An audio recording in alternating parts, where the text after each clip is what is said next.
بسم الله الرحمن الرحيم الحمد لله رب العالمين أصلي وأسلم على المبعوث رحمة للعالمين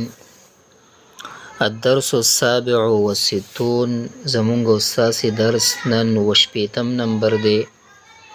الاملا املا پدې کې به اول مونږه یو څو قواعد وایو د حمزه قطعی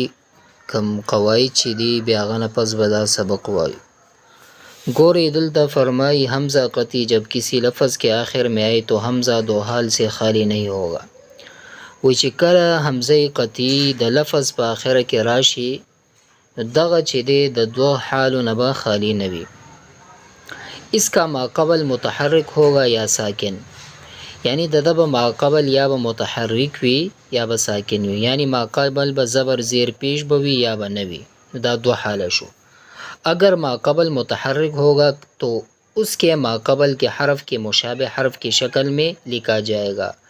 وہی کا ما قبل متحرک ہو دا ما قبل حرف مشابہ حرف تتب شکل ورکول کی اگر رنگ بدا لکل کی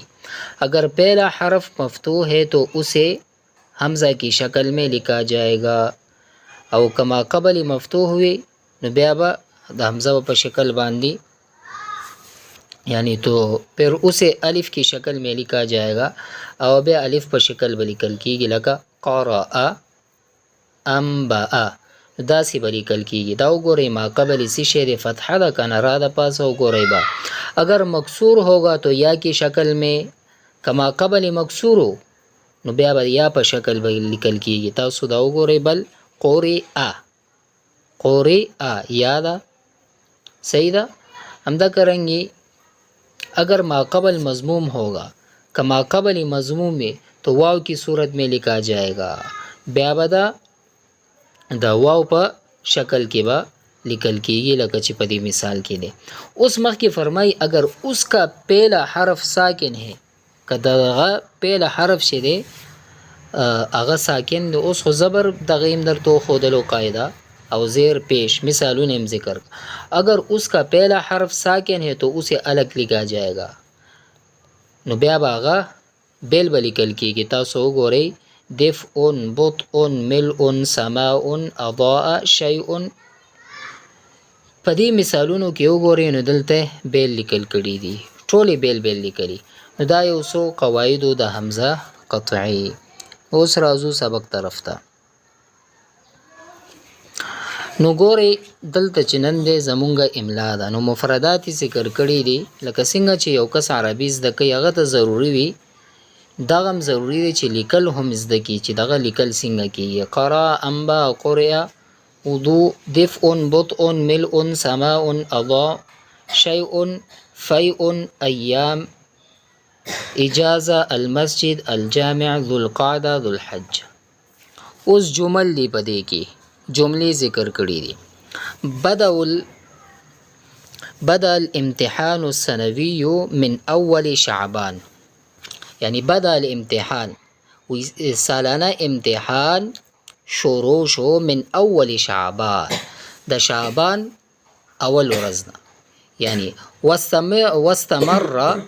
واستمر 6 ایام او جاری ودا یعنی شپږو ورځو پورې قرأ الطلاب دروسهم وفهموها وحفظوها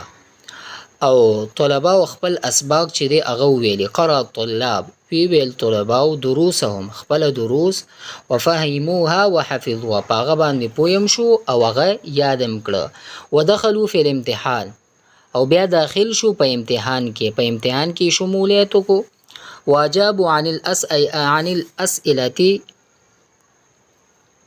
او بیا جوابونه وکړه د سوالاتو اجابه جیده وخرجوا من قاعة الامتحان فرحين مسرورين او بیا وتل قاعة الامتحان یعنی د امتحان حال نه فرحين مسرورين نو دواړه یو معنا راځي یعنی د خوشاله په حالت کې یعنی چې د کم سوالات او جوابات هغه ډیر په خطر کې سره لیکل نو خوشاله واپس نه وتل نو تبدأ الاجازة السنوية من منتصف شعبان و د سالانه چوټیانې چې دي هغه د نصف شعبان نه بکیږي، من منتصف شعبان یعنی نصف شعبان 15. فیرجع الطلاب الى بلادهم او بیا واپس ګرځي طلبا خپل بلد طرف ته لزیارت آبائهم و امهاتهم د پاره د دې چې زیارتو کې د خپل مور او پلار و اقاربهم د خپل خپلوانو